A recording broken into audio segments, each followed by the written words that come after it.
Bom dia a todas e a todos. Eu queria iniciar minha fala fazendo um agradecimento às servidoras e aos servidores da Amages. A realização desse evento demandou um esforço muito grande por parte dessas pessoas, e eu queria agradecer nas pessoas da equipe da comunicação, que é com quem eu tenho mais contato. Estou vendo ali a Geórgia, Bruno, Isabela. Eu queria agradecer imensamente, pedir uma salva de palmas para eles e para elas. Queria agradecer às queridíssimas colegas da Amages Mulheres, desembargadora Paula, Roberta, Lívia, Aline, Cláudia e Silvia. Graças a vocês, depois de 18 anos de magistratura, eu finalmente me sinto pertencente. Graças a vocês, eu sou diariamente lembrada da força das mulheres e da beleza infinita de se unir em rede e de caminhar lado a lado com quem nos inspira. Graças a vocês, a luta, que é dura, também é afetuosa e potente. Agradeço a todas, absolutamente todas as associadas, porque sei que todas vocês, sem nenhuma exceção, são mulheres admiráveis, que trilham suas carreiras e em suas vidas caminhos de dificuldades, mas também de esperança e de conquistas. Somos parceiras e deixo um convite para que estejam cada vez mais próximas da Amages Mulheres. Agradeço ao Luiz e à Rose por criarem a Coordenadoria das Mulheres nessa gestão, mas, sobretudo, por darem à Amages Mulheres apoio integral e diuturno, demonstrando que, para a nossa associação, a luta pelos direitos das mulheres não é apenas um discurso vazio ou uma ferramenta de propaganda, mas um compromisso efetivo que se traduz em ações concretas e constantes. Registro, a título de exemplo, que, em menos de 2 anos, tivemos a oportunidade de realizar palestras sobre participação feminina, gestão financeira, prevenção ao câncer de mama, cursos sobre medida de autoproteção e sobre violência contra a mulher, o Prêmio Amages Mulheres, clube de leituras de autoras contemporâneas e grupos temáticos para a formulação de propostas ao TJMG sobre os temas maternidade, participação feminina, assédio e saúde da mulher. Nesse congresso, dentre 19 palestrantes, 9 são mulheres. Nós temos o painel de hoje, esse aqui que é especialmente dedicado ao debate de temas relacionados ao combate à misoginia e ao machismo, e temos também uma justa homenagem às magistradas pioneiras do TJMG. Eu convido todas e todos a verem esses painéis que estão no hall sobre as magistradas pioneiras, a desembargadora Branca e a magistrada Rafaela, que foi a primeira juíza do Estado de Minas Gerais, que tiveram suas histórias invisibilizadas. A desembargadora Branca, até bem pouco tempo atrás, no site do tribunal, não havia nem a imagem dela, nem uma foto dela. Tinha um nome com um círculo em branco. Então, e hoje nós entendemos que isso funciona quase como um desagravo a essas mulheres pioneiras. Uma pesquisa muito boa, e está lá fora, eu convido todo mundo a ver, inclusive como uma maneira de homenageá-las. Essas ações, dentre tantas outras, demonstram que a Amages, indiscutivelmente, é uma associação comprometida com uma magistratura mais justa para homens e mulheres. Ainda temos um longo caminho a trilhar para a inclusão de mulheres e homens negros e negras e também de indígenas, e é preciso publicamente reconhecer que essa é uma tarefa que nos cabe de forma obrigatória para também, publicamente, fazermos o compromisso de urgentemente trilhar esse caminho. Tenho certeza de que também, nesse particular, poderemos contar com a direção da associação e com todas as juízas e juízes do Estado de Minas Gerais que estão conscientes desse nosso dever. Finalmente, faço o agradecimento mais aguardado às palestrantes Suzana Veiga, Bruna Camilo e Adriana Cruz. Acompanho há algum tempo o trabalho de vocês de longe e estou imensamente honrada em conhecê-las pessoalmente, grata por ter vocês aqui e feliz por essa oportunidade de aprendizado. Sei que o conhecimento que vocês detêm é fruto, além da inteligência e da capacidade de vocês, de anos de dedicação e estudo, e agradeço pela generosidade de compartilhá-los conosco. Agradeço por quem vocês são e pelo trabalho que vocês fazem.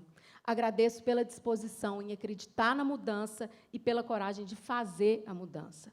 Tenho orgulho em dividir essa mesa com vocês. Sejam muito bem-vindas. E agora eu passo a palavra para a nossa primeira palestrante, mas sem antes fazer uma menção muito breve. O Bruno Paes Manso, o palestrante que nos antecedeu, no podcast A República das Milícias, bem no início, ele diz uma frase que não é mais ou menos o seguinte, ele fala assim, eu pesquiso crime organizado há vários anos, e só agora eu descobri que, na verdade, eu pesquiso masculinidade. E é fazendo essa ligação entre a palestra anterior e essa, que eu acho que ficou, inclusive, uma ligação muito interessante, que a gente pretende ver, afinal de contas, por que será que o Bruno disse isso no República das Milícias? Por que será que, ao pesquisar violência, ele entendeu que, na verdade, ele está pesquisando masculinidade? Conto com vocês para nos falar sobre isso e também para nos falar de estratégias para poder enfrentar essa realidade. Começo apresentando Suzana Veiga, doutora em História pela Universidade Federal de Pernambuco, desenvolve pesquisa em História das Mulheres, além de estudos focados na participação feminina na história do Brasil, mulher e universo do trabalho, do feminismo colonial e estudos de gênero, e que nos traz o tema das origens históricas da misoginia. A palavra é sua, Suzana.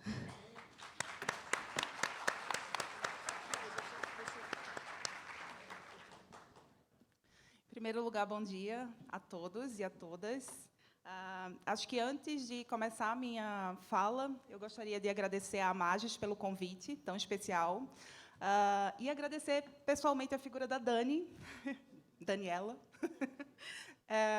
por essa indicação e por ter acompanhado o meu trabalho já há algum tempo, e dizer do prazer de estar dividindo a mesa com essas duas colegas, pesquisadoras também, professoras, ambas, né? A doutora Adriana está no entremeio, né, entre a justiça e a academia, então é um prazer dividir esse espaço com vocês. Quando eu recebi o convite, eu achei que também foi um desafio, porque, temporalmente, a minha pesquisa está bastante afastada das duas, né?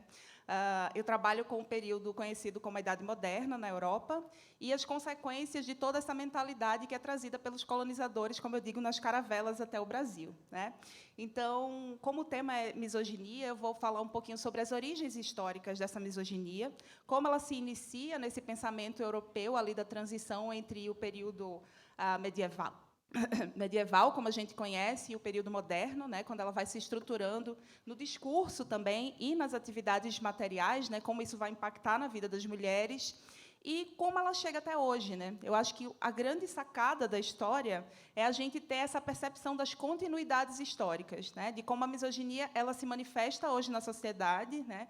Acho que Bruna vai falar bastante sobre isso com vocês, até das questões mais modernas e tecnológicas, de como a misoginia cria esse ódio às mulheres a partir das redes sociais, né? Mas como ela está presente na naturalização da subalternidade feminina, de uma visão da mulher como um ser inferior, frágil, que se constrói lá atrás, né? Que se constrói nesse discurso que vai ser reproduzido pela Igreja Católica, pela cristandade, né? Justificando que a inferioridade feminina vem daquele pecado original presente lá no Éden, né? Quando Eva cede à tentação da serpente. E, para começar isso, eu queria trazer um trechinho do Tertuliano, que é conhecido como um dos pais da Igreja, né? Ele é um filósofo que dá base também ao pensamento e à estruturação do catolicismo enquanto essa instituição que não é apenas religiosa, pois não cuida apenas dos destinos espirituais das almas ali na Europa, mas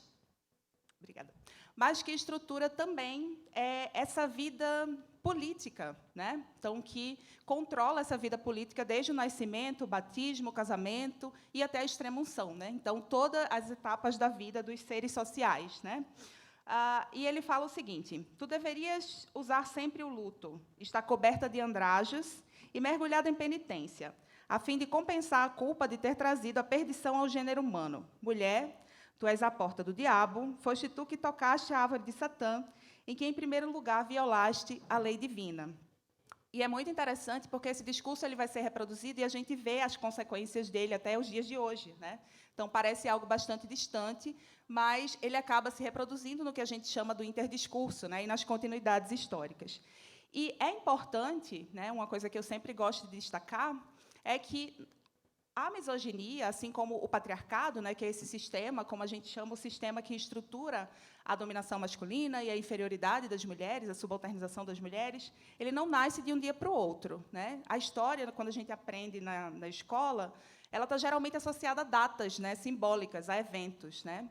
E os historiadores, quando a gente está na nossa formação, a gente aprende que aquilo é só um ponto numa linha do tempo, né? Que a história ela acontece mesmo no cotidiano. Então, não foi como se um dia os homens tivessem acordado e dito, hoje nós vamos dominar as mulheres, né? Então, isso foi um longo processo que se constrói na longa duração histórica e que diversos estudiosos já se dedicaram a estudar. A gente vai se debruçar hoje sobre o patriarcado no Ocidente, porque é ele que chega até a gente, né? É ele que constrói a ideia também da feminilidade e da masculinidade. Dani falou aqui algo muito interessante, né? Sobre essa questão de como não existe uma feminilidade, ou seja, a ideia de que a mulher é inferior e etc., sozinha, né? Mas se constrói também a masculinidade, que, como Bruna bem falou, é também uma forma do patriarcado impor determinadas violências aos homens, que acabam sendo reproduzidas contra as mulheres, como vocês devem presenciar, né? Nas varas que vocês estão. Mas esse contexto histórico, como eu disse, ele acontece nessa longa duração e ele vai ser apoiado por esse discurso, assim como do Tertuliano, constituído em diversas esferas, né? Então, na ciência médica do período, por exemplo, né, a gente vive na transição da Idade Média para a Idade Moderna, um período que eu acho que todos vocês já ouviram falar, que é a caça às bruxas, né? É um período que ficou muito famoso na história por causa de diversas mulheres que foram queimadas, sendo acusadas de interferir nas plantações, de sacrificar crianças, de fazer pactos, né, com o diabo e etc. E isso, na verdade, foi um grande trabalho, né, de construção de uma ideia, de estereótipos sobre as mulheres. Nesse período da Idade Média, tem diversas pesquisas construídas sobre como as mulheres mais velhas, por exemplo, representavam uma ameaça à estrutura dominante, porque elas estavam, geralmente, já eram viúvas, já eram mulheres que tinham controle dos seus recursos, as mulheres foram mestres cervejeiras, as mulheres trabalhavam nas guildas, nas corporações de ofício, e, devido a isso, elas tinham autonomia também, né? Então, elas estavam ocupando espaços que a gente pode entender, né, para aquela sociedade como espaços de poder. E isso representava uma ameaça muito grande para a ideia que as instituições formais da vida, como a Igreja Católica, como as coroas, né, não queriam que as mulheres estivessem nesse espaço. E aí esse discurso foi sendo criado. Então, a Igreja vai dizer que a mulher ela é responsável pelo pecado original, né, e tudo isso vai ser atribuído a ela, que a mulher é uma descendente de Eva, e que, portanto, a mulher carregaria essa culpa de trazer a desgraça para a humanidade, né? Então, toda uma mitologia vai sendo construída, e a medicina da época também ela vai acabar reforçando essa questão, né? E outras instâncias. Então, na medicina, por exemplo, que seguia uma lógica aristotélica, vai dizer que as mulheres tinham uma constituição muito frágil. Como as mulheres não eram vistas como seres completamente racionais, né, era vista, por essa lógica, como seres que acabaram, ou que eram frutos de uma falha da natureza, então, significava que elas não eram completamente racionais e que isso se refletia na constituição física delas, né? Então, a medicina organizada da época, a ciência médica, vai dizer que as mulheres eram débeis. Deixa eu passar aqui.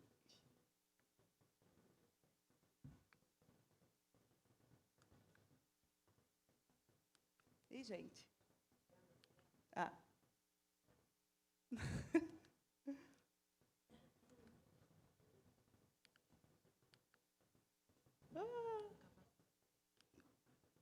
Sim, perfeito. Então, vai dizer que as mulheres são essas as descrições, né? Melancólica, débil, mole, fraca, enferma e imbecil, né? E eu acredito que todos vocês, né, estudando as legislações, podem perceber também que até há poucos séculos atrás a mulher dentro da justiça também, né, e diversos juristas do período medieval e moderno identificavam a mulher como esse ser que era imbecil, um ser incapacitado para o exercício da justiça, e também os contratualistas reforçaram essa ideia lá pelo século XVII de que as mulheres não tinham, na natureza delas, a capacidade de ter o senso de justiça, de exercer justiça, né? O Jean Bodin, que é um famoso jurista francês, ele vai dizer, inclusive, que as mulheres eram inconstantes, tagarelas, ignorantes, briguentas, e todos esses predicativos, né, que descrevem a constituição da mulher enquanto ser e também enquanto corpo, né, enquanto sexo frágil, eles vão ser não apenas reproduzidos naquela época, né, e passado para as pessoas em diversas instâncias, como também ele vai ser reproduzido atualmente na nossa sociedade, né? Então, ele é um discurso que acaba se reproduzindo. E é muito interessante porque uma das questões que a gente sempre pensa quando a gente se refere a essas sociedades antigas é de que as notícias não se espalhavam. Então, como as pessoas achavam normal, por exemplo, ir até uma praça e assistir uma mulher ser queimada, né? Sendo essa uma demonstração muito assim, evidente do ódio contra um grupo, né? Então, imagine você ir para uma praça num dia de domingo, ver uma mulher ou um grupo de mulheres ser queimada por determinadas acusações. Para naturalizar esse fato e para as pessoas acharem que isso era um evento público, era necessário que fosse construída uma mentalidade nas pessoas de que as mulheres eram realmente seres não apenas inferiores, mas também perigosos, né? Então, se tinha uma ideia nesse período que as mulheres representavam uma ameaça à ordem daquela sociedade. Então, se dizia, se as mulheres alcançarem, né, diversos estratos dentro da sociedade, se dominarem seu dinheiro, se forem cabeças das famílias, porque geralmente é passado para nós, devido a um apagamento histórico, né, só uma perspectiva masculina da história. Então, parece que as mulheres não estiveram dentro desses espaços de poder, né, que as mulheres não estiveram exercendo os seus direitos também naquele período, no século XVI e XVII. Então, devido a como essas informações eram passadas? A gente tem que lembrar que, na virada do século XVI para o século XVII, a gente tem uma popularização da imprensa na Europa, né? Então, vários tratados foram construídos nessa época, cujo fundo era dessas ideias misóginas. Então, essas ideias do Tertuliano, por exemplo, as ideias do Santo Agostinho, elas vão ser popularizadas através de tratados, né? Eu acho que um bastante famoso, que vocês já devem ter ouvido falar, é o Martelo das Feiticeiras, que deu base para a caça às bruxas, né? Era um tratado gigantesco, onde 2 monges alemães eles construíram a ideia de toda a inferioridade feminina e pegaram todas essas ideias sobre o corpo e a mente e a constituição mental das mulheres, né? Como seres irracionais, como seres mais suscetíveis a tagarelice, por exemplo, a fofoca, e escreveram tudo isso dentro desse tratado para ser usado como um tratado modelador daquela sociedade. Para além disso, né, a gente deve imaginar que esses tratados eles não chegariam facilmente à população mais geral, né? Então, uma das formas de popularizar essas ideias foi também construindo folhetos que eram ilustrados, né, por ilustradores da época. Então, tinham artes, né, tinham artes que demonstravam como as mulheres mais velhas, por exemplo, eram uma demonstração de que, quando você estava criando rugas, com os seios, né, caídos, era porque existia uma maldade dentro de você que estava sendo demonstrada no seu corpo. Então, dessa forma, vai se construindo também algo que a gente nomeia hoje como etarismo, né? Então, as mulheres não podem envelhecer, porque o envelhecimento, na verdade, é uma prova de que as mulheres estavam mais sujeitas à influência de Satanás, né? Vamos pensar que, naquela época, a sociedade era dominada por esse medo da danação e do inferno, né? Então, vai se demonizando a velhice, vai se demonizando as mulheres que tinham autonomia. Existe uma pesquisa muito interessante de uma professora chamada Silvia Federici, que ela faz sobre a ideia de fofoca. Então, eu acho que todas vocês já ouviram, que estão aqui, que as mulheres são fofoqueiras, né? Isso é uma ideia difundida. E que, quando as mulheres se reúnem, elas estão fazendo justamente isso, fofocando, né? Então, essa ideia, por exemplo, ela nasce na Inglaterra, durante esse período da virada do século XV para o XVI, porque as mulheres elas se reuniam nas tavernas para conversar e para organizar os seus trabalhos também. Como elas trabalhavam em guildas, elas precisavam desses encontros para decidir o valor das mercadorias, para decidir como elas iriam, né, trabalhar e fazer competição com as guildas, que eram, né, majoritariamente compostas por homens. E aí, nesse período, para desorganizar esses encontros de mulheres que ocorriam em bares, né, as mulheres tinham que ser belas, recatadas e do lar, e não do bar. Então, para organizar essa questão, foi criado essa ideia e difundida através desses folhetos, que as mulheres elas estavam, na verdade, se reunindo para falar mal dos seus maridos, para planejar contra a igreja. Então, foi criada a ideia de que uma mulher que quer se comportar decentemente, ela não vai para a taberna conversar com outras mulheres, ela fica dentro de casa. E, inclusive, foi criado, nessa época, um instrumento de tortura, que era colocado na cabeça das mulheres, E, né, se elas fossem acusadas de fofoca, né, o gossip, né, aquele termo em inglês para fofoca, se elas fossem acusadas, elas iriam usar esse instrumento que cortava a língua cada vez que elas falavam. Então, foram mecanismos tanto psicológicos, né, para construir a ideia de mulher deve estar dentro da sua casa, cuidando da família, cuidando dos filhos, mas também mecanismos de violência física, como esse, que mais tarde vão ser usados, né, pela instituição que foi a Inquisição, né, que perseguiu as mulheres e que condenou diversas mulheres por bruxaria e por associações com o diabo, né. E, só retornando aos folhetos, esses folhetos foram muito importantes para incitar o ódio popular contra as mulheres, né? A Bruna vai falar do correspondente moderno, que é o WhatsApp, né, e outros instrumentos tecnológicos, mas, na época, eu trouxe até um depoimento aqui para vocês. Vamos lá. Que é de um capitão de um navio mercante alemão, e, na época, ele fica horrorizado e ele escreve para diversos colegas, dizendo: esses folhetos que estão sendo distribuídos estão incitando os homens a terem ódio das mulheres. E, cada vez que uma delas é queimada, eles se sentem vingados, porque eles acham que as mulheres estão ameaçando, né, um tipo de mulher específica, claro, porque, nessa época, vão se criar o ideal da mulher perfeita, né, aquela que se espelha em Maria, e a mulher pecadora, né, aquela que seria o correspondente a Eva, né, a que leva as pessoas à perdição. E vejam o que ele diz. A bordo dos navios, nos albergues, nos cabarés, por toda parte, espalham-se pequenas brochuras que divulgam, em todos os lugares, a injúria contra as mulheres. E essas leituras servem de passatempo aos ociosos. E o homem do povo, à força de ouvir e de ler essas coisas, está exasperado contra as mulheres. Quando fica sabendo que uma delas está condenada à fogueira, exclama: é bem feito, pois a mulher é mais maldosa e mais ardilosa que demônios. Ou seja, existia essa correspondência na época, a forma de espalhar, né, de fazer uma educação desse povo acerca dessas ideias que começavam dentro dessas instituições, seja na medicina, seja lá na justiça, seja na Igreja Católica. E, para se fazer chegar ao povo, se usava não a linguagem dos manuais, né, que era uma linguagem já para aqueles que eram formadores de opiniões, mas já chegava ao povo com essa linguagem mais popular, através de folhetos pequenos que diziam que as mulheres eram perigosas, através de diversas instâncias, né? Então, são estratégias que vão sendo construídas. E, posteriormente, a gente pode pensar que, no século XVI, a gente tem um evento muito importante, né, que é a vinda dos colonizadores para o Brasil. Então, pensem, não foram os indígenas que estruturaram a sociedade brasileira, por exemplo, né? Então, a sociedade ela nasce dessa vinda colonizadora, né? Então, essas pessoas que vêm de Portugal e da Espanha estruturam o que hoje é a sociedade brasileira, lá no período colonial. E essa mentalidade corrente lá, né? Então, quando eles vêm para cá, a gente está no auge da caça às bruxas, da caça aos judeus pela Inquisição, né?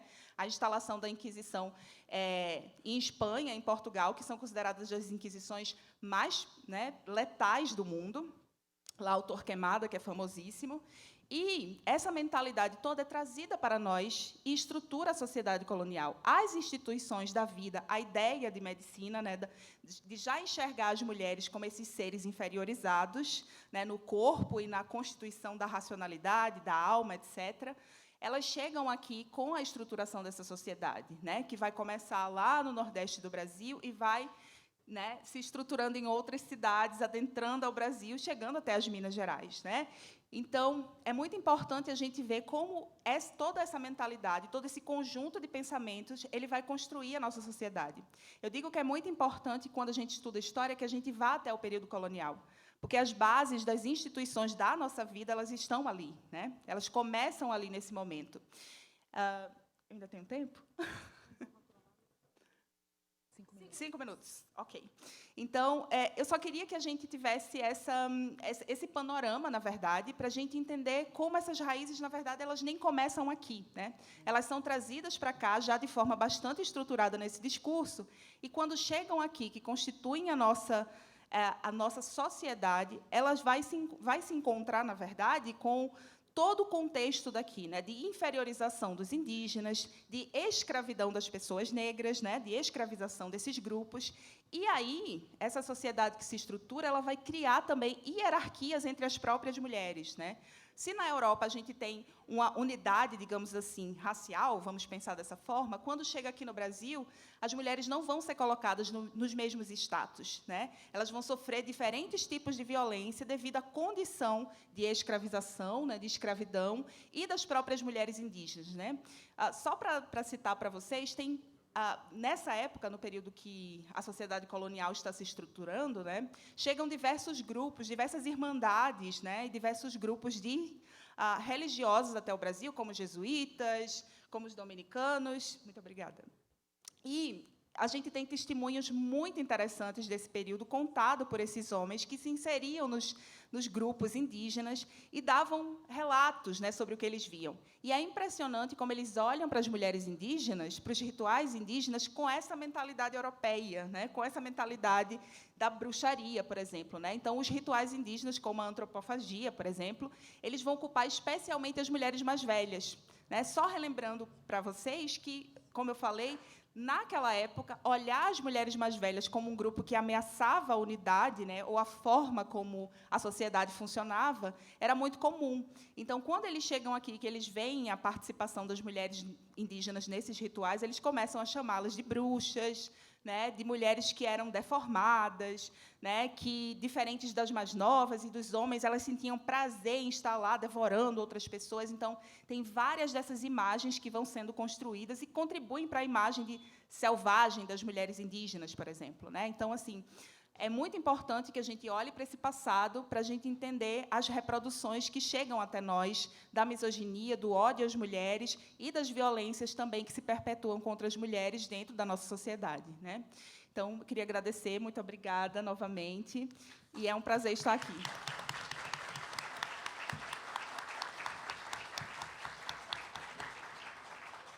Muito obrigada, Suzana. E só para lembrar, já que nós estamos comemorando os 150 anos do Tribunal de Justiça de Minas Gerais, inclusive esse é um dos temas, dos eixos aqui do nosso seminário, que o tribunal, nesses 150 anos, foi construído por mulheres também. Então, se ele é o Tribunal de Justiça de homens muito valorosos, que foram citados aqui de forma muito merecida, ele também é o tribunal de magistradas e servidoras igualmente valorosas. Então, que essas mulheres não sejam, mais uma vez, invisibilizadas nas celebrações desses 150 anos, porque elas também fizeram o tribunal, né? E agora passamos para a nossa próxima palestrante, Bruna Camilo, superintendente do Consórcio Mulheres das Gerais, doutora em Ciências Sociais pela PUC Minas, mestra em Ciência Política pela UFMG. A mulher que mergulhou nos grupos masculinistas da internet e sobreviveu para nos contar. Não apenas sobreviveu, como fez uma tese de doutorado a partir disso. Em plena pandemia. Em plena pandemia. Por favor, Bruna. Obrigada. Posso usar o púlpito? Claro, você pode o que você quiser. Com muita terapia. Sobreviveu sangue. Sobreviveu. A coragem.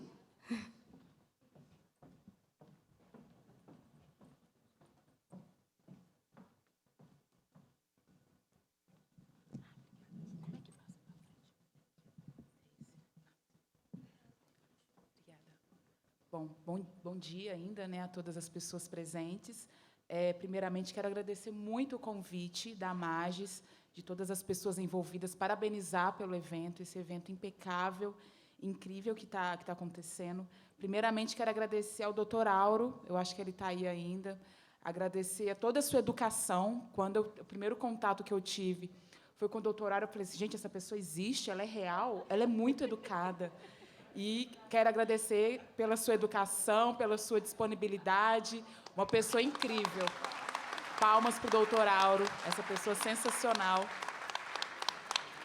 Quero agradecer também a doutora Daniela pela indicação, por todo o afeto, toda a empatia.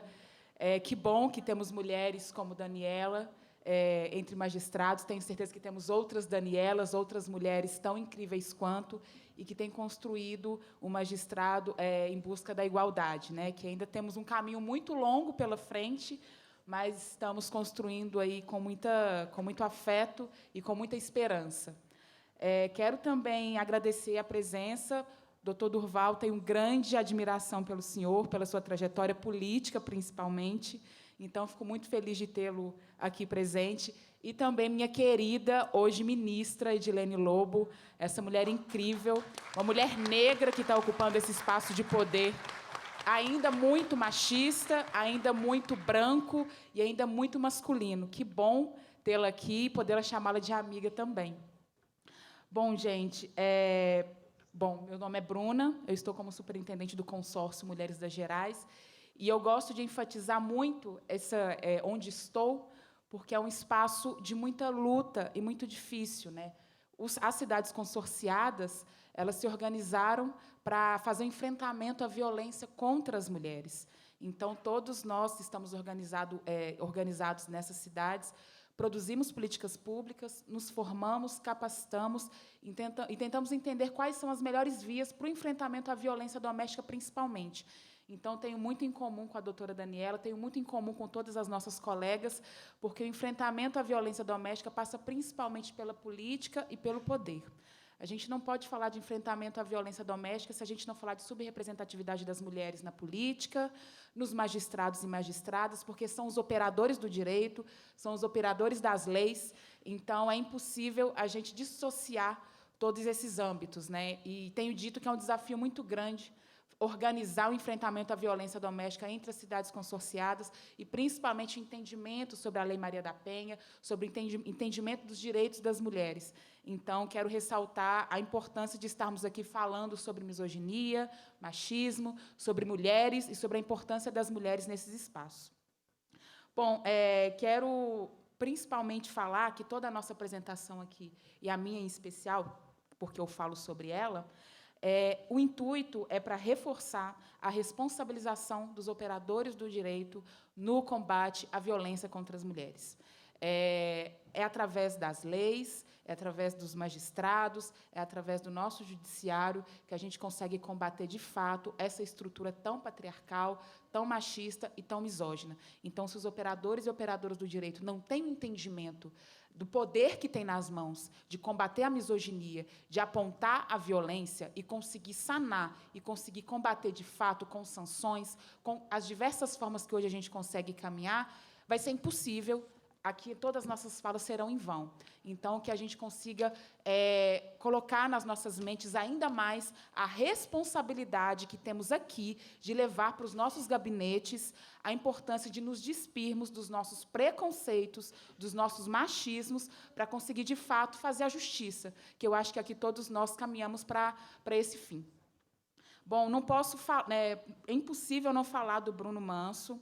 É um admirador, que pena que ele foi embora, eu queria tietá-lo. A Adriana, desculpa, conseguiu tietar, eu não consegui, porque eu ouvi o podcast quando ele fala, né, Daniela, que quando ele achava que pesquisava violência, mas, na verdade, ele pesquisava masculinidade, porque, infelizmente, gente, a gente não está tratando das masculinidades. A gente fala muito da violência contra as mulheres, a gente fala muito da misoginia, a gente fala muito do machismo e tantas outras formas de violência que atravessam uma mulher. Mas, enquanto a gente não falar da masculinidade tóxica, da masculinidade hegemônica, da violência que os homens sofrem por serem machos, eles têm que ser machos, eles têm que ser irracionais, eles têm que ser violentos, isso também é uma violência contra os homens. Então, se a gente não tratar disso, se a gente não observar os homens, a gente não vai conseguir cessar essa violência que tem crescido cada vez mais. A gente não vai conseguir entender o caminho, de fato, da igualdade. É claro que a gente não quer aqui vitimizar os homens, mas eles são vítimas também desse patriarcado. E, a partir do momento que eles são vítimas desse patriarcado, eles têm o poder, por serem os filhos do patriarcado, de transformar a violência sofrida em violência praticada. Então, a gente tem que entender essa chave, a gente tem que entender o cerne do problema, que são os operadores da violência, que são os homens. É claro, nós, mulheres, somos machistas também, reproduzimos o machismo, mas a misoginia em si, essa violência que é, de fato, vista, que, de fato, ceifa a vida das mulheres, isso é a cerne do problema, que é o homem. Bom, gente, e eu quero falar aqui, para além da misoginia, a relação da misoginia com a internet. Hoje a gente vive numa sociedade pós-moderna, de pós-verdade, e é impossível hoje vivermos sem internet. Tudo gira em torno da internet, todas as nossas tecnologias avançaram, E, infelizmente, a internet não é somente uma ferramenta de informação. A internet não é somente uma ferramenta de promoção da educação. A internet ela é uma ferramenta, e quem a opera é aquela pessoa que pode estar do lado da educação ou do lado da desinformação, do lado da ignorância. E, infelizmente, a misoginia se apropria cotidianamente da internet. Mas a gente tem que falar do início dessa propagação da internet, que é o início dos anos 2000, né? A gente chama de Web 2.0, que é o boom tecnológico, né? Quando a gente começa a acessar e-mails, blogs, os jornais, né, os mais com maior tecnologia naquele momento, são os que conseguem ter os seus sites. Então, foi esse boom que a gente presenciou, todos nós aqui presenciamos, as primeiras redes sociais, né, a gente começou a entender como que a gente conseguia interagir com pessoas de outros países de uma maneira muito mais rápida. E a Web 2.0, né, ela é a mudança para uma internet como plataforma e o entendimento das regras para obter sucesso nessa nova plataforma, que é a internet.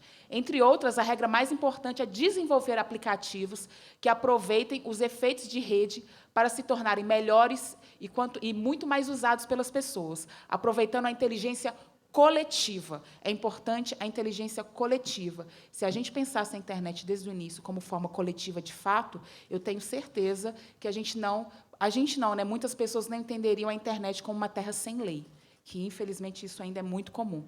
Dessa forma, né, surgem novas formas de lucro dentro da internet. Lojas virtuais, o aprimoramento do marketing. O marketing é algo muito, muito difundido dentro da internet. Esses são um dos exemplos, né? E o que era antes físico, né, as pilhas de papéis, processos que você sabe muito mais do que eu, o quão era trabalhoso, né, ter aquele tanto de processo físico, né, hoje se torna uma pasta dentro de um computador, por exemplo, né, o PJE, que eu vejo os meus amigos sofrendo muito com o PJE ainda, mas ainda é muito melhor do que as pilhas de papel. Bom, avanços fundamentais que eu percebo, né, a velocidade das notícias. Hoje, por exemplo, um trabalhador ou uma trabalhadora qualquer que tem um celular na mão e não é de conta, né, digamos, é um pré-pago, quando você coloca crédito, mesmo quando o crédito acaba, gente, o WhatsApp ainda continua recebendo informação. Esses planos hoje estão muito avançados. E, para mim, é uma novidade muito importante, né, de 20 anos para cá, a velocidade da internet. Hoje, nós conseguimos acompanhar decisões do STF, por exemplo, ontem, né, decisões tão emblemáticas, a gente consegue acompanhar a tempo e a hora, a gente consegue acompanhar diversas notícias de diversos âmbitos ao tempo e a hora, e isso é um avanço muito importante. Entretanto, a gente também vive a pós-verdade, como eu já disse. O que é a pós-verdade? É essa velocidade da internet, né? A gente recebe uma notícia no WhatsApp... Obrigada. A gente recebe uma notícia do WhatsApp, às vezes a gente nem verifica a veracidade daquela notícia. A gente compartilha. Por quê? Não, mas foi meu pai que me mandou, foi minha tia, foi meu primo, são pessoas de confiança. Eu confio naquelas pessoas, então eu vou compartilhar, porque elas sabem o que estão fazendo, então eu vou confiar nisso. E essa é a pós-verdade. Quando a gente vê o que chega às nossas mãos, se torna verdade mesmo sem ser verificado. E isso é um grande problema, porque existe a legitimação de notícias falsas, a desinformação. E isso a gente sabe como a política tem se munido de notícias falsas, como âmbitos de poder diversos têm se munido disso, para conseguir fazer uma corrida desleal, sim, mas uma corrida política de vencedores e perdedores. E aí a gente chega numa Web 4.0, que é a inteligência artificial, deepfake e a manipulação. Bom, inteligência artificial, a gente está a todo momento. A gente conversa com o banco, é uma inteligência artificial. A gente conversa com a loja virtual, é inteligência artificial. E o deepfake, isso tem sido muito comum, principalmente de 2018 para cá, quando você vê um vídeo, a pessoa está falando, e é algo muito polêmico. E o que é o deepfake? Quando existe a manipulação daquela fala. Hoje existe uma tecnologia que manipula a boca da pessoa, a fala da pessoa, e você coloca o que você quiser naquela fala. Isso é muito grave, isso é muito perigoso, porque, naquele momento que você recebe, é a pessoa, é a voz dela, é a fala dela. Como é que você vai procurar a veracidade daquilo? Então, o deepfake e todas essas formas novas de aplicativo para disseminar essa pós-verdade tem sido algo muito perigoso, né? É o ônus e o bônus da tecnologia. Bom, e o que a masculinidade, o machismo e a misoginia têm a ver com esse outro lado da internet? Bom, antes disso, né, da gente associar essas questões, a gente tem que falar um pouco desses conceitos, né?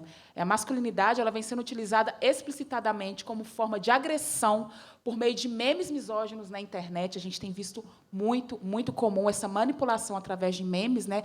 Memes são aquelas figuras, às vezes engraçadas ou às vezes impactantes, que são muito utilizadas na internet, e são disparados por bots. O que são os bots? São os robôs.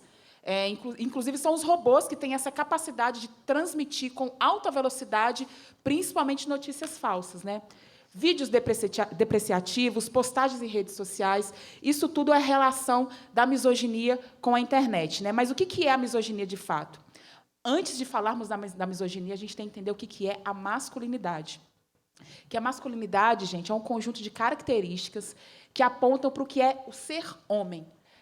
Que geralmente está relacionado com comportamentos violentos. É o ser macho, é aquilo que o homem não chora, o homem tem que ser viril, e, para ele ser viril, ele não compartilha da tarefa do cuidado dentro de casa, e isso é relegado às mulheres, é aquele trabalho não remunerado, que ele é muito trabalhoso, que ele não é reconhecido, e que é relegado às mulheres como naturalmente das mulheres, e a gente sabe hoje em dia que não é. O que é naturalizado não é o natural. Bom, desembocando, né, todas essas características do ser homem no que chamamos da masculinidade hegemônica. É aquilo, né, é o exemplo do homem universal. O que o homem tem que ser, ele é assertivo, ele é racional, ele pode ser violento, ele pode se relacionar com várias mulheres, porque isso comprova a virilidade dele, e a mulher é todo o contrário disso, né? E a masculinidade hegemônica a gente também pode incluir homens brancos.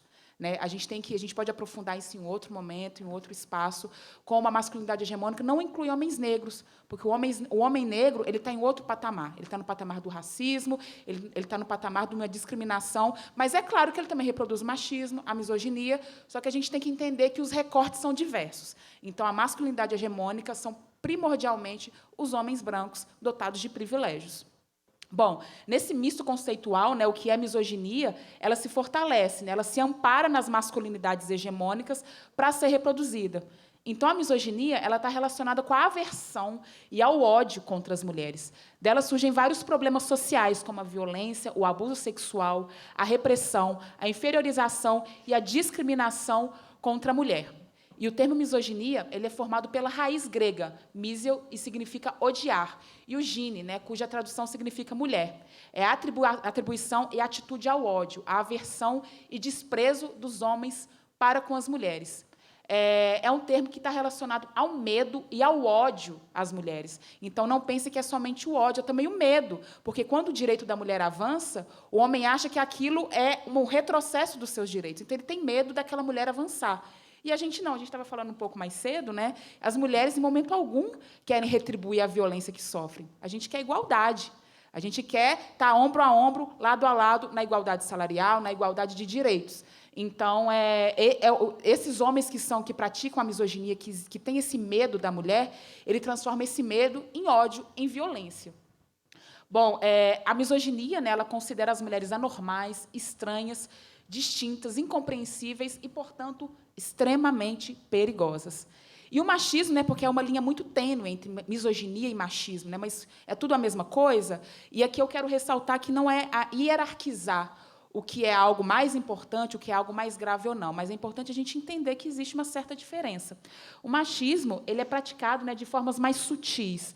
A gente pode chamar de micromachismo, né? Atitudes e práticas imperceptíveis ou não, mas para nós mulheres é sempre perceptível, repetitivas e cotidianas, que os homens realizam para manter os seus papéis tradicionais do que é ser homem, ser mulher e perpetuar essas vantagens de dominação.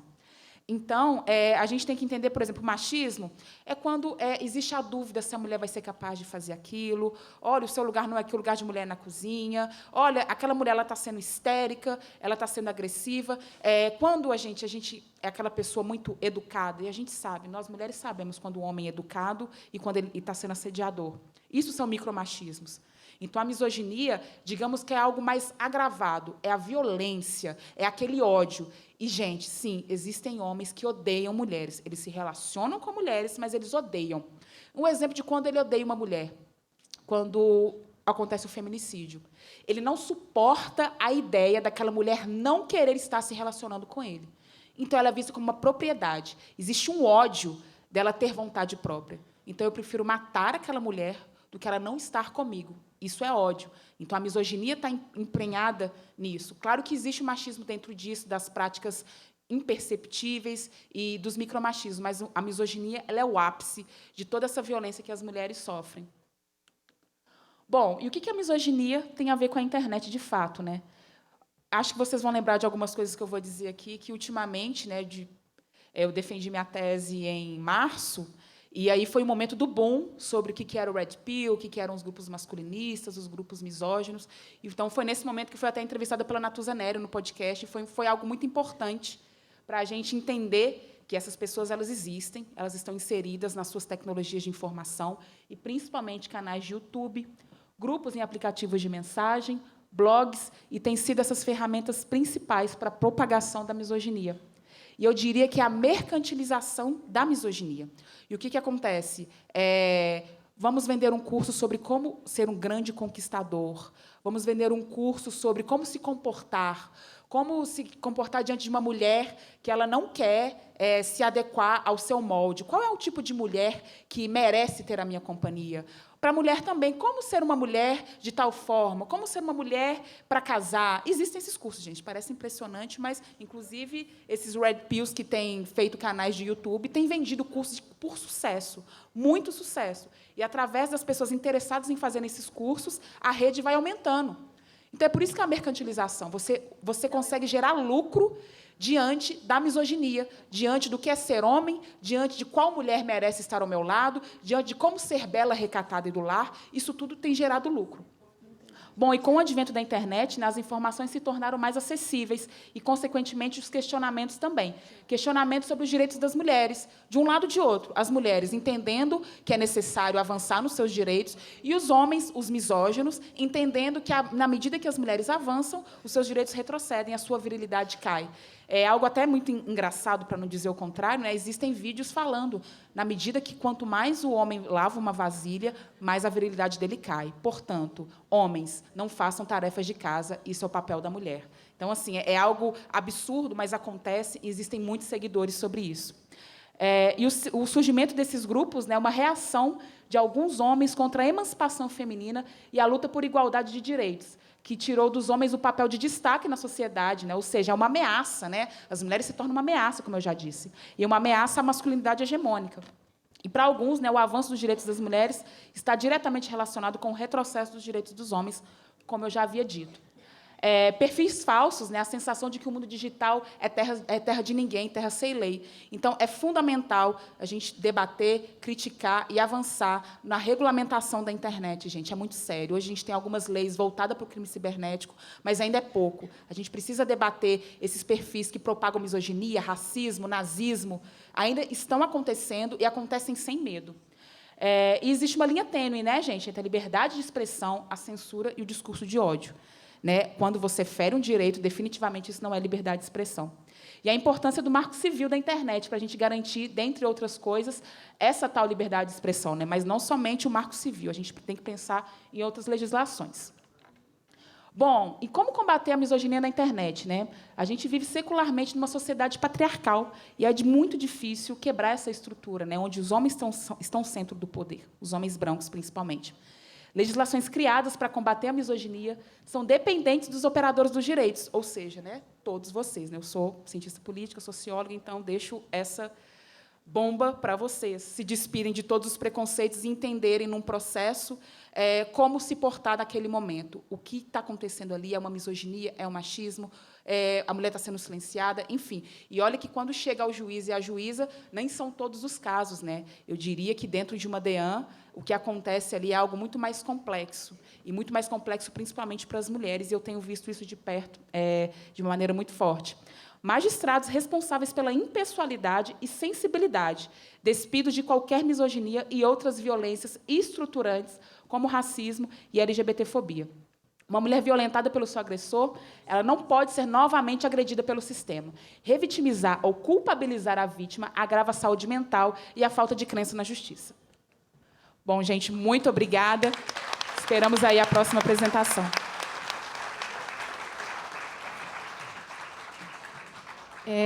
Eu queria fazer umas 3 pontuações bem rápidas, até porque eu sei que está todo mundo já com fome. Estamos ansiosíssimos para ouvir a Adriana Cruz, mas eu acho que pode ser interessante. Primeiro, você falou sobre deepfake. Quando surgiu essa tecnologia de deepfake, que, para quem não sabe, possibilita, por exemplo, colocar o rosto de uma pessoa no corpo de outra para criar um vídeo falso, a grande preocupação foi com relação à política, o que é uma preocupação justíssima, que isso pode corroer as democracias. Mas, na prática, o maior uso que se faz de deepfake é para fazer vídeo pornográfico de mulher. Tanto como pornografia de vingança, como para usar rosto de pessoas, mulheres famosas, e fazer vídeos pornográficos de mulher. Então, a deepfake, hoje em dia, ela se tornou, para surpresa de ninguém, mais uma ferramenta para se praticar violência contra as mulheres. E outra coisa que eu acho importante dizer, e aqui eu sei que muita gente pode ficar um pouco chateada com o que eu vou falar, mas é preciso, os movimentos a misoginia na internet, ela não está restrita aos recônditos, ao submundo, lá na deep web, onde a gente tem que sair procurando esses homens misóginos. Eu desafio que, se a gente pegasse os celulares dos homens que estão presentes aqui na plateia hoje e abrisse, na esmagadora maioria, ter conteúdo altamente misógino. No grupo do futebol, no grupo do tênis, nos grupos de homens que eles criaram, turma da escola. Então, não pensa que isso está acontecendo só nas profundezas da internet, não, que está acontecendo o tempo todo do nosso lado. Então, a gente precisa ter essa consciência, porque, se a gente acha que isso é coisa só de incel que está na deep web, a gente não está identificando o problema adequadamente. O conteúdo misógino ele circula com a maior naturalidade nos grupos de WhatsApp de homens muito respeitáveis, que, às vezes, percebem isso e, outras vezes, nem percebem, porque isso é tão naturalizado que eles pensam que é só mais uma piada. E, para terminar, depois eu tenho outro recado, a gente tende a pensar também que algumas mulheres podem estar livres disso. As mulheres que se enquadram num determinado... Porque os cursos, inclusive, vendem o seguinte: como você identificar uma mulher de respeito? A mulher que bebe não é uma mulher de respeito. O que viralizou, parece, recentemente, do rapaz lá era isso. Uma mulher que toma cerveja não é uma mulher de respeito. Uma mulher que dança, que tira foto de biquíni, não é uma mulher de respeito. Aí você pensaria, tá, então, se eu for uma mulher de respeito, eu fico livre desse tipo de violência. Então, é isso. Vamos ensinar as mulheres a serem mulheres de respeito, porque aí eu não vou ficar. E não ficam. Salvo engano, no podcast, na entrevista que você deu para a Natuza, você me corrige se eu estiver errada, você falou, por exemplo, que até a ministra Damares, que é uma mulher conservadora e religiosa, ela tinha apelidos odiosos nesses grupos. Eu não lembro... Conservadia. Então, assim, nossa, é uma pessoa totalmente enquadrada num ideal de mulher, e ela era tratada por conservadia. Então, assim, não tem mulher que fique livre da violência misógina, gente, infelizmente. E, aproveitando aqui que me foi lembrado, com muita propriedade, que eu falei antes do apagamento histórico das mulheres que compõem, que compuseram o Tribunal de Justiça, e que a Escola da Magistratura, criada pela Magis, é uma homenagem muito justa à desembargadora Jane Silva. Então, é uma escola que recebeu o nome numa homenagem muito justa, que foi para a desembargadora Jane, mas que, de alguma forma, também foi para todas as magistradas anteriores a ela e para nós todas que estamos aqui, para as que virão. Isso é muito importante ser pontuado. E agora vamos para a palestra final da maravilhosa Adriana Cruz, que vai falar conosco sobre o protocolo para julgamento com perspectiva de gênero no âmbito criminal. Ela é juíza titular da 5ª Vara Federal Criminal do Rio de Janeiro, mestre em Direito Constitucional e Teoria do Estado pela PUC do Rio, doutora em Direito Penal pela UERJ, professora de Direito Penal na PUC Rio.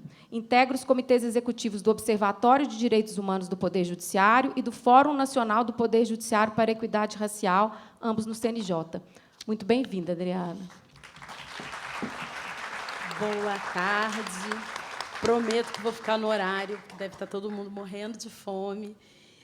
Agradecer muito o convite. Eu estou muito feliz de estar aqui. Fui muito bem acolhida. Faço coro à Bruna, doutor Auro, o senhor não existe. e Luiz Carlos, que amigo tão querido. Então, assim, é um dia de felicidade. Estou me sentindo realmente em casa. Gostaria de saudar a ministra Suzete Magalhães, parabenizá-la por sua trajetória, pelo seu caminho, agradecer pelas suas contribuições e por estar nesse lugar, que nós sabemos que não é fácil. Eu me sinto, gente, um pouquinho mineira. A minha persona jurídica, acho que eu posso dizer que ela tem um pouquinho de DNA mineiro, porque a doutora Suzete esteve na minha banca de concurso. Eu ingressei na magistratura passando pelo crivo de doutora Suzete. Então, eu acho que no meu DNA eu posso invocar, né, um pouco da magistratura mineira para mim. Saudar a doutora Mônica, nossa querida presidência do TRF6, saudar o ministro Rezec, o ministro Sebastião, vi por aí, não sei se já teve que se ausentar, e a nossa querida ministra Edilene, assim, uma alegria, um prazer conhecê-la, enfim, não tenho o que dizer. Eu vou começar e eu gostaria de compartilhar, eu sempre começo com...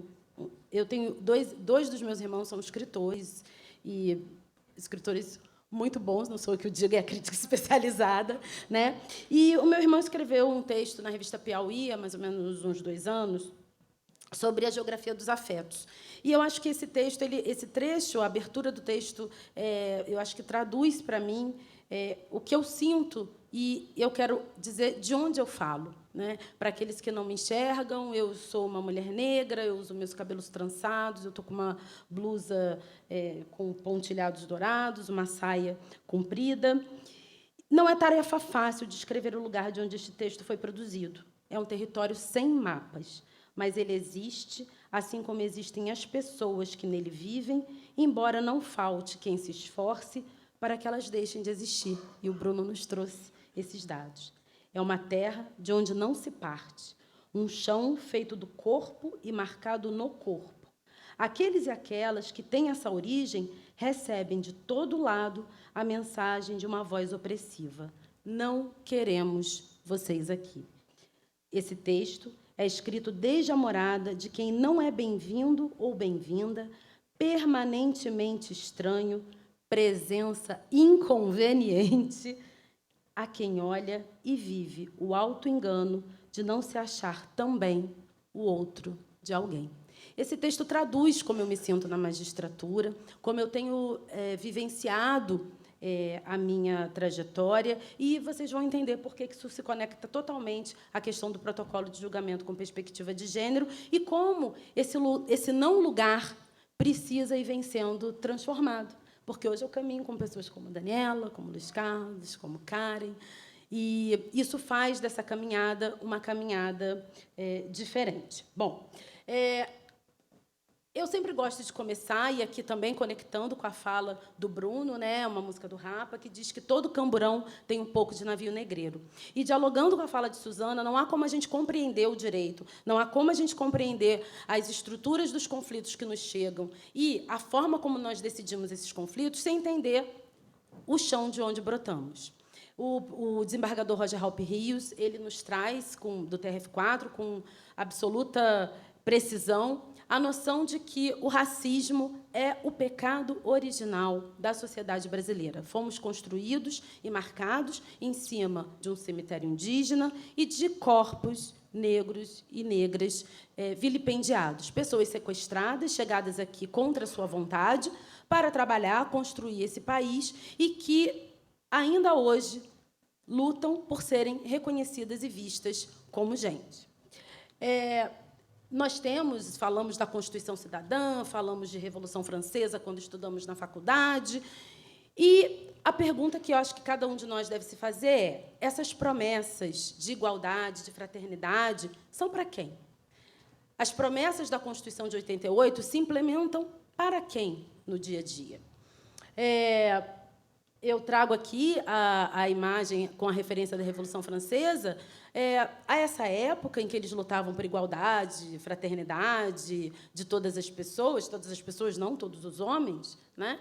Eles tinham lá colônias aqui nas Américas, como continuam tendo. Eles tinham o Haiti. O Haiti, a Revolução Haitiana, que forja toda a construção do direito brasileiro no período imperial e início de república, e que a gente sequer estuda na faculdade. Informa a nossa legislação criminal, informa a Constituição de 1891, e a gente nem estuda isso na faculdade, nem pensar, né? esse é o nosso contexto, né? Não vou me deter nele, porque, em alguma medida, Bruno, Suzana, Bruna já nos trouxeram. Essa é uma imagem de São Paulo, muito conhecida, e é isso, uma imagem fala mais do que 1000 palavras, né? E nós temos uma sociedade em que a gente tem pessoas que são subalternizadas, as pessoas elas não são vulneráveis, elas não são subalternas, elas são subalternizadas, elas são vulnerabilizadas a um ato de vontade, a um ato de consciência, a um atuar direcionado para que as pessoas estejam nesse lugar. E isso é relacional, né? Porque se é um desvalor ser uma pessoa negra, se é um desvalor ser mulher, tem um valor aqui do outro lado, de alguém que se olha no espelho e se enxerga apenas como uma pessoa, mas é um homem, é branco, ou é negro, ou é indígena. E isso, a sociedade vai se relacionar com ele em razão disso, e ele vai se relacionar com a sociedade também com essa marcação. Então, quando a gente fala de desigualdade, não é olhar só para... A gente precisa olhar para a pessoa que está em situação de vulnerabilidade com o olhar que ela precisa ter, mas eu não resolvo o problema olhando só uma ponta, né? Aqui são diversos marcadores sociais da diferença que vão organizar, esses são apenas alguns, né? Então, a gente sabe que a sociedade é estruturada dessa maneira, né? Nós, aqui, na magistratura, não temos mulheres trans, não temos homens trans, pouquíssimas pessoas com deficiência. Essas pessoas existem, elas estão na sociedade, a vida delas são marcadas pelas decisões que nós damos e a gente naturaliza o fato delas não estarem. E pessoas negras, igualmente. Hoje, nós estamos aqui, é uma presença crescente a partir de um trabalho que vem sendo feito por aqueles que, e eu peço perdão da expressão coloquial, vêm dizendo e colocando o bode no meio da sala. Nós temos um problema. E não adianta nós atuarmos como avestruz, em negação, como é um marcador da sociedade brasileira, afirmando que o racismo não existe, que a misoginia não existe, que isso é mimimi de mulher, né? Tenho certeza que aqui há muitos pais e mães. Se você ouve o seu filho gritando de dor num quarto ao lado, você sai correndo para ver o que aconteceu. A sua reação não é a primeira, ai, meu Deus, vem essa criança de mimimi enchendo a minha paciência. Né? Você não vai... O que houve? O que aconteceu? Você vai escutar a pessoa. Eu não vou, na partida, desvalorizar a dor. O quão é violento você tratar a dor de alguém como uma lamúria. O quanto de violência está íncito nisso. E nós naturalizamos isso de forma muito tranquila. Bom, julgar com perspectiva de gênero pressupõe, né, um chamamento para que a gente cumpra a Constituição. Tá? É isso que eu gostaria de dizer na partida. Não é uma invencionice, não é maluquice, não é falta do que fazer de um monte de juízes que acordaram, vamos fazer um protocolo. Não é. Né? Foi um documento construído por juízas e juízes de todos os estados da federação, de todos os ramos de justiça, num grupo de trabalho que durou 9 meses. Vocês imaginem juntar 20, 25 juízes para escrever um texto único, vocês podem imaginar a dificuldade que foi. E a ideia é nós termos uma metodologia de trabalho, né? Porque, assim, a gente invoca que o direito é ciência, que o direito é método, mas a gente acha que pode julgar sem método. Acordei, olhei a prova, vou examinar do jeito que eu quero. Né? Então, essa é uma perspectiva, uma metodologia de trabalho que nos ajuda a afastar os nossos pré-conceitos, as nossas pré-concepções que todos temos. Né? Vivemos numa sociedade estruturada no racismo, na misoginia, na desigualdade. Então, é compreensível que nós, juízes, que não saímos de uma nave Marte e pousamos nas nossas cadeiras, nós saímos desse meio social, também somos impregnados por isso. Né? E todos nós, homens, mulheres, negros, brancos, não brancos, não importa. Todos nós temos esses vieses de compreensão, esses vieses cognitivos em nós, e não é um problema nós termos em si. Isso é da nossa condição humana. Entra alguém, eu olho, eu vou dizer é alto, é baixo, é bonito, feio, gosto, não gosto. Nossa mente faz essas classificações automáticas. O problema é nós acharmos que o nosso olhar é a régua do mundo, que a nossa percepção de mundo é a única, a válida e merecedora de ser imposta ao outro. Nós estamos aqui nesse auditório, eu estou aqui de cima, eu tenho uma visão, vocês estão aí sentados, tem outra, elas que estão ali, estamos todos na mesma sala, somos todos pessoas, mas cada um de nós percebe esse ambiente e está aqui nesse ambiente, nesse exato momento, exercendo uma função diferente. Né? Temos a nossa fotógrafa, as pessoas que estão servindo. Cada uma delas já tem uma percepção do que está acontecendo aqui. E como a gente emprega nas nossas decisões desses olhares, se esses olhares, por exemplo, vão definir quem está nessa sala. Né? A gente vai simplesmente botar o ar-condicionado a -5 porque alguém acha gostoso ficar no frio? Não, não é assim. Né? Bom, Essa é uma ordem construída. Eu acho que é importante que a gente diga que isso foi uma política estruturada, pensada para ser assim. A desigualdade brasileira ela não é um acidente, né? Ela é uma construção, e uma construção refletida pelo direito. Né? Eu trouxe aqui bem rapidamente essa imagem do Cais do Valongo, porque ele fica a pouquíssimos metros ali da Justiça Federal, onde eu trabalho. É o porto onde houve o maior desembarque de escravizados nas Américas. Mais de 1 milhão desses escravizados estiveram aqui. É importante a gente derrubar esse mito de que a gente não tem dados sobre a escravidão no Brasil. Temos, né? Principalmente, salvo engano, esse levantamento do professor Felipe Alencastro foi feito a partir de dados de arrecadação tributária, porque nós éramos coisa e, portanto, éramos tributados. Então, a partir dessas informações, eles fazem uma estimativa bastante aproximada da quantidade de pessoas que chegaram e das pessoas que chegaram nesse porto em particular. Né?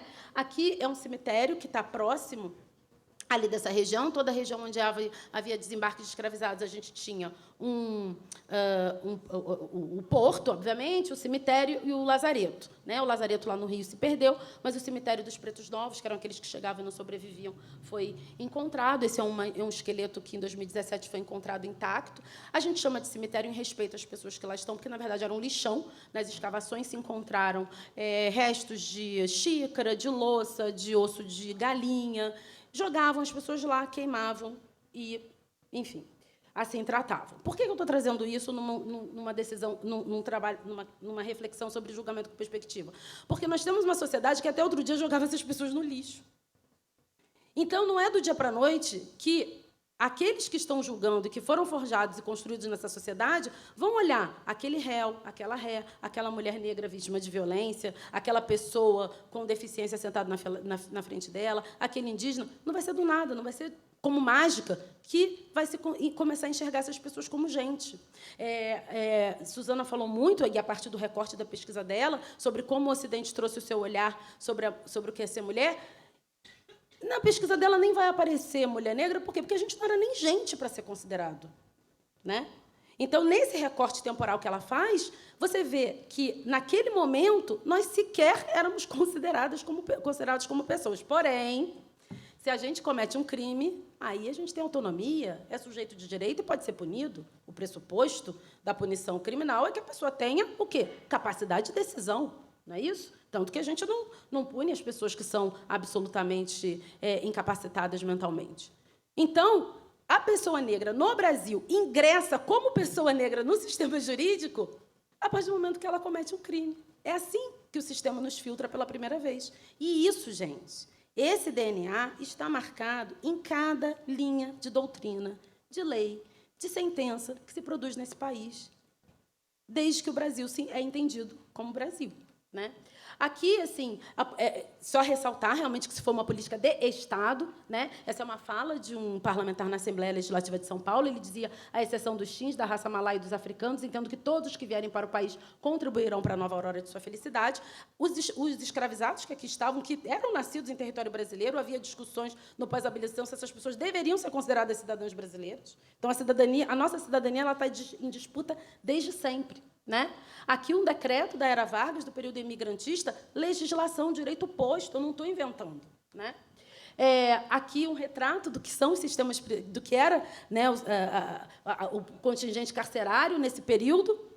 Não é nada diferente, quem tem jurisdição criminal aqui, do que a gente vai encontrar nas cadeias hoje em dia. Então, a gente tem um contínuo de atuação. Constituição de 1934, estimulação de educação eugênica. Eugenistas famosos, dão nome de rua, de hospital, de prédio. Né? Celebramos essas pessoas.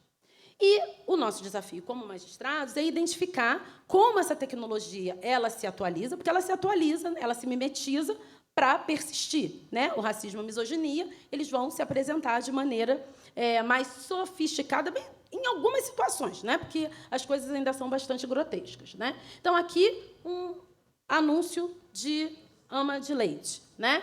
Aqui, nós temos o quê? PEC das domésticas. Nós discutimos. Olha que absurdo, pós-Constituição de 88. Se as mulheres que fazem a nossa comida, cuidam dos nossos filhos, lavam a nossa latrina, se elas podem ser consideradas trabalhadoras.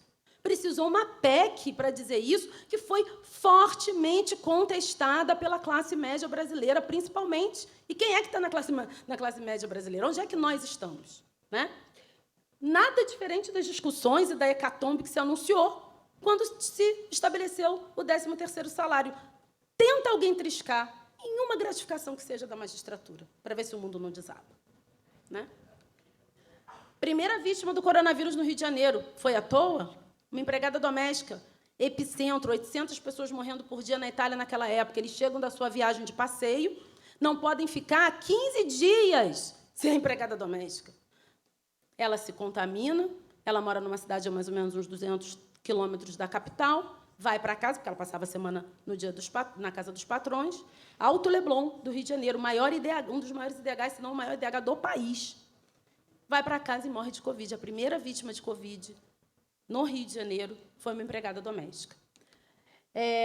A gente lembrar, eu gosto sempre de trazer, né, em termos doutrinários, eu acho que as reflexões do professor Nilo Batista, do Zaffaroni, organizam muito bem como esse processo de criminalização ele acontece, né? Ele trabalha com a criminalização primária, que é a gente escolher quais são os crimes puníveis, e de criminalização secundária, né? Como a gente vai concretizar. E aí ele vai trazer, né, os fatos grosseiros, né? Óbvio, batedor de carteira, não tem como a gente ignorar, o feminicida, não tem jeito, embora o sistema tente, né, não punir essa pessoa, mas o cara mata a mulher em praça pública, não tem jeito, a gente tem que tomar uma providência, né? A vulnerabilidade por estereótipo, que é o que se dá em relação às mulheres, a pessoas negras, né, a pessoas em situação de vulnerabilidade econômica e, eventualmente, a ruptura da vulnerabilidade por alguma contingência econômica, política, alguém que passaria flanando pelo sistema sem ser incomodado é capturado pelo sistema. Mas isso é uma exceção, né? É quase que um desvio. E como essa tecnologia ela vai se processar hoje, né? Então, a gente tem todos os nossos entendimentos sobre flagrante, busca. Gente, a gente discute se é a casa de uma pessoa. Numa comunidade é casa. A gente está em 2023 e a gente não tem vergonha de discutir isso, né? A gente está aqui, ó, sobre o aspecto substantivo, né? Uma lei de drogas totalmente irracional, que permite o que a gente tem em termos de sistema carcerário, né? Num país em que as pessoas consomem, eu não sou louca, eu sou uma juíza criminal. É óbvio que eu acho que a gente precisa ter uma política de drogas, mas a gente tem que ter uma política de drogas que seja racional. O que a gente está produzindo? No que a nossa vida está melhorando como sociedade? Né? Não é possível que a gente continue de cabeça baixa insistindo num caminho que não traz resposta, né? E a letalidade policial, que também é absolutamente naturalizada, não vou nem entrar nesse detalhe, o Bruno já disse com todo o brilhantismo que ele tem. Esse é um ensaio que eu recomendo que vocês, né, para quem tiver interesse em avançar, né, eu não vou aqui ousar falar sobre soberania, o ministro Rezec está aqui, presidente do Ambiente, eu não sou louca de entrar nesse território, mas ele traz uma reflexão muito importante, eu acho, né, sobre a gente revisitar o conceito de soberania, né, que é decidir quem vive e quem morre, né, de quem vive como vive. Sempre que me pedem entrevista, e eu nunca respondo, se vocês forem observar, pergunto, você sofreu muito? Como foi que você chegou lá? Eu sou uma exceção que não é reproduzível em larga escala. Então, como eu venci, não interessa. Porque é uma experiência muito particular, né? Então, quando eu tenho uma pessoa que superou a mortalidade infantil, que é maior para crianças negras. Superou a possibilidade de estudar, que nós temos crianças negras, majoritariamente negras, que perdem meses de aula por causa da violência. E são chamadas de semente do mal por policiais. E aí a gente não entende por que aquela pessoa vai crescer e não vai respeitar o Estado, né? Você superou a quantidade de comida, você superou a possibilidade de entrar na faculdade, você superou a possibilidade de entrar no mercado de trabalho. Então, assim, é uma gincana que não dá para você querer dizer e tomar como parâmetro aquela pessoa que chegou lá. Não dá, né? Porque isso não é reproduzível, né? Aqui os números, né? Esses são os dados de ontem, né? Eu sempre gosto de trazer o dado atualizado do Banco Nacional de Pessoas Privadas de Liberdade, né? E eu, ao contrário do Bruno, vou conseguir chegar na boa notícia, né? Temos caminhos para tentar reverter esse quadro. É solução mágica? Não é. Não existe solução fácil para problemas complexos. Se alguém apresentar, corra, porque não é. Sozinhas, as coisas só se resolvem ladeira abaixo. É a gravidade. Então, a gente precisa fazer um esforço. A Corte Interamericana de Direitos Humanos, ela já sinalizou em várias oportunidades a necessidade da perspectiva de gênero, e aqui eu vou trazer gênero numa perspectiva racializada. A compreensão do que é ser mulher passa por o que é ser mulher branca, o que é ser mulher negra, o que é ser uma mulher trans, o que é ser uma mulher portadora de deficiência, né? Nós temos diversos atravessamentos, marcadores que vão definir a maneira como nós nos movimentamos na sociedade, né? Então, aqui trazendo esse conceito mais complexo de mulher, né? De gênero. No caso, Márcia Barbosa de Souza, o mais recente, especialmente, é um caso de feminicídio, mas, na época, ainda não havia a figura do feminicídio, né? A Corte determina que o Brasil adote um protocolo de julgamento com perspectiva de gênero. Essa oportunidade, nós já tínhamos o protocolo como uma recomendação do CNJ, né? Entregamos, o CNJ passou com uma recomendação, e, após a decisão da Corte Interamericana, veio o protocolo como resolução. Então, assim, o CNJ, eu sei que há toda uma contestação, muitas vezes, sobre os limites de atuação, mas o que o CNJ está fazendo é cumprindo uma determinação da Corte Interamericana numa decisão que precisa ser respeitada. O Superior Tribunal de Justiça, em mais de uma oportunidade, já disse que o juiz brasileiro é um juiz que precisa respeitar a jurisprudência da Corte, né? Somos juízes do sistema interamericano. E o protocolo ele vai trazer um passo a passo, ele tem uma parte toda teórica, né? E a gente procurou, lógico, a gente queria fazer algo que fosse manuseável, não é fazer um bloco doutrinário, não é o nosso objetivo, mas a gente vai trazendo ali algumas referências para quem quiser se aprofundar. Se você quiser saber mais, a gente usou muito, e aí a gente traz ali algumas referências bibliográficas, nos inspiramos no protocolo mexicano, que foi produzido também por conta de um precedente que estava ali na tela anterior, que é Campo Algodoneiro, né? E algumas perguntas que a gente vai se fazer para a gente tentar superar esses vieses cognitivos, né? A gente tem que duvidar do nosso olhar a cada passo. A gente tem que duvidar das nossas compreensões e das nossas certezas. Esse é o nosso papel como juízes, né? Então, da maneira como a gente se aproxima do fato, né? A própria escolha do campo do direito que a gente vai tratar aquele problema já vai trazer esse recorte. Basta dizer que, na questão das relações homoafetivas, havia uma discussão de competência. É vara de família ou aquela é uma mera união comercial e aqui eu estou só na dimensão patrimonial? A escolha da competência já diz como eu vou tratar aquele problema, né? Então, são as perguntas que a gente deve se fazer, né, na hora de se aproximar. O vocabulário, como a gente se aproxima das partes, como a gente pergunta, dependendo da pergunta, da maneira como você pergunta, isso vai condicionar a resposta que você vai ter, né? Aqui também, no momento da decisão em si, né, o que a gente espera daqueles agentes, é muito interessante, porque a gente tem uma compreensão do que é a resposta certa. Aí, quando a pessoa não responde aquilo que está encaixado na sua compreensão, você automaticamente, na sua cabeça, coloca como resposta errada. Então, a gente tem que se fazer. Se fosse uma mulher, se fosse um homem, se fosse uma pessoa rica, se fosse uma pessoa pobre, eu estaria esperando o mesmo tipo de resposta? Eu estaria estranhando essa resposta? Às vezes, a gente pode estar correto na nossa compreensão, mas a gente tem que duvidar, né, dos nossos vieses, né? Aqui, também, na fundamentação, né, isso eu não estou dizendo nenhuma novidade, a nossa Constituição diz, mas a gente precisa esquadrinhar, né, detalhar, né, o caminho que a gente segue, e muitas vezes a gente não vê isso nas decisões, né? Acho que a ministra Suzete e o ministro Sebastião podem dizer, e a doutora Mônica pode dizer isso com muito mais propriedade do que eu, né? Aí, alguns momentos de tensão que eu chamo a atenção, né? A audiência de custódia, a questão da prisão de mulheres indígenas, a gente tem uma série de normativos, né, do Conselho Nacional de Justiça também nesse sentido, que são praticamente, gente, são manuais, são protocolos para facilitar a nossa vida. Está tudo mastigado lá, né? A gente lembrar que a audiência de custódia, não sou eu que estou dizendo, a convenção, está no capítulo da proteção da liberdade. Significa que eu sempre vou determinar a liberdade da pessoa? Não. Mas, como me ensinou o doutor Luiz Carlos, né, a gente não precisa ter a caneta na mão e o porrete na outra, né? A gente precisa olhar aquela situação e tratar a prisão como ela é, principalmente a cautelar, excepcional, né? Os estereótipos, e quando a gente fala de gênero, a gente não está falando só de mulher, né? Olhar para um homem negro e presumi-lo violento também é um estereótipo de gênero, né? As questões de prisão e maternidade, enfim. Depois eu compartilho com vocês esses slides, na verdade já está aí à disposição da da organização. Aqui algumas resoluções, né, que trazem pessoas em situação de vulnerabilidade, situação de rua, pessoas indígenas, todas elas em conflito com a lei, e como a gente pode endereçar para evitar, minimizar, né, decisões injustas. Nenhum juiz sai de casa dizendo: hoje eu vou violar um direito, hoje eu vou prender um inocente. Ninguém faz isso. Né? Mas é preciso que a gente compreenda que, se nós não estivermos atentos e não reconhecermos que nós não somos a régua do mundo, é isso que a gente vai produzir. Né? E eu gostaria de encerrar trazendo aqui o Tratado da Intolerância de Voltaire. Ele tem um trecho que eu acho que me chama muito. Ele diz: onde o perigo e as vantagens são iguais, o espanto cessa e até mesmo a piedade se enfraquece. Ele estava falando de um homem que ele foi condenado por ter matado o filho, foi punido com a pena de morte, com um suplício terrível, e depois se descobriu que ele era inocente. Então, ele vai dizendo: olha, na guerra, no mano a mano, onde a disputa está em pé de igualdade, a gente não se espanta.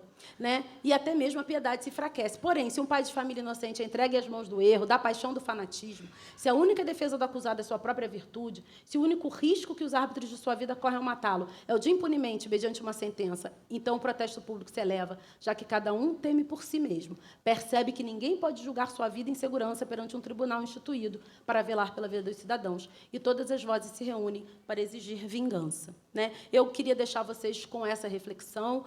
Trouxe a imagem do Cais do Valongo porque trabalho ali muito perto. Meus antepassados chegaram em ferros aqui no Brasil, não desesperançaram. A gente não pode desesperançar. Eu gosto de usar essa palavra, embora ela seja um neologismo. Né? A esperança é um privilégio das pessoas brancas nesse país. Né? Porque os meus antepassados, que chegaram em condições que não eram sequer desumanas, sequer animalescas, depois de uma viagem de 3 meses nos Tumbeiros, quando eles chegaram aqui, naquele desespero, eu, no lugar deles, eu teria me matado. Mas eles esperançaram, sonharam uma possibilidade de mudança, e eu estou aqui hoje por isso, e Karen está aqui hoje por isso, e tantas mulheres negras e pessoas negras estão aqui por isso. E, por fim, para não dizer que sou eu que estou dizendo, pedindo perdão porque eu sei que eu passei do meu tempo, eu queria encerrar... eu não sei, tem som? Tem. Eu vou encerrar com um vídeo que eu e Karen, que está aqui comigo, nossa colega também, do Tribunal de Justiça do Rio Grande do Sul, produzimos para as aulas que nós damos na Infam. E nós perguntamos nas nossas redes sociais, que, quando bem usadas, né, são uma ferramenta importante, o que as pessoas pensavam de nós e o que elas gostariam de nos dizer. Obviamente, isso não tem nenhum recorte científico, nenhuma metodologia, a espontaneidade das redes sociais. E esse foi o recado que as pessoas deixaram para nós. Deixa eu ver se eu consigo aqui. Você consegue, daí, acionar o vídeo? Que eu não estou conseguindo daqui.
Bom, só me resta agradecer novamente a vocês. Estou encantada, inclusive vou precisar de um tempo para processar tanta informação, tanto aprendizado. Muito obrigada mais uma vez. Obrigada a todas e todos que estiveram aqui conosco também.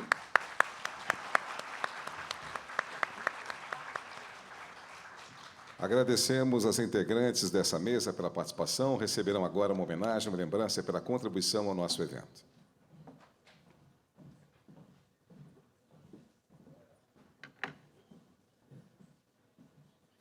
Aguarde só um instante, gente, temos alguns avisos para passar para vocês. Peço só mais um minutinho, por gentileza. Só um registro aqui da foto, das lembranças entregues aqui pela presidente da mesa. E eu prometo, em um minuto, estar já liberando para a gente poder estar indo ao almoço. Por favor.